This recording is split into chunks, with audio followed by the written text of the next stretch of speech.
По теркот на сите туристички центри, општина Охрид ќе го украси градот во новогодишно руво и нема да ја почитува одлуката со која поради енергетската криза владата од месец октомври им наложи на градоначалниците да штедат на електрична енергија. Охрид како и секоја година ќе блесне во новогодишен сјај, онака како што и доликува, вели градоначалникот Пецаков, свесен дека тоа се коси со наметнатите владини одлуки. Да се коси Охрид туристички центар и нема да трпи. Се надевам дека нивните одлуки што ги носат и кои што ги менвет од денес за вечер неповрзано со енергетска криза, ќе почнат тие да ги почитуваат, а пак ќе кажам Охрид туристички центар кој што ќе посетат огромен број на туристи и секако дека нема да трпи.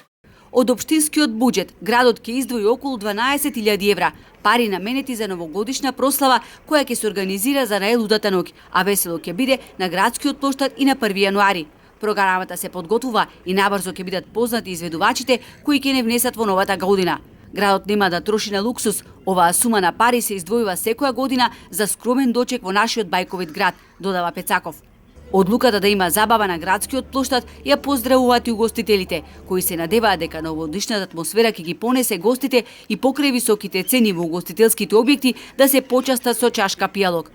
Режиските трошоци велат се многу зголемени и тоа е ставка која што не овозможува рентабилно работење.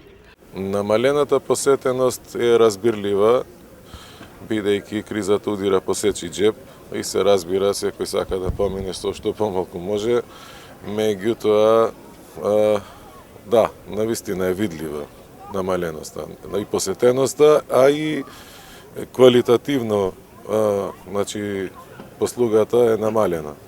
Се работи само за дневни кафина и обични пијалоци, за поголеми некои прослави или за семејни веселби засега некако замрена работата. Поголемите хотели на Охридската ривиера се веќе затворени. Дел од нив одлучија да не работат дури нити за новогодишните празници, свесни дека поради високите цени на аранжманите никој нема да им стапне. Ке профитираат приватните станоиздавачи кои нема да здисуваат со цените и подготвени ќе ги пречекаат гостите кои новогодишно ќе престојуваат во нашата туристичка мека.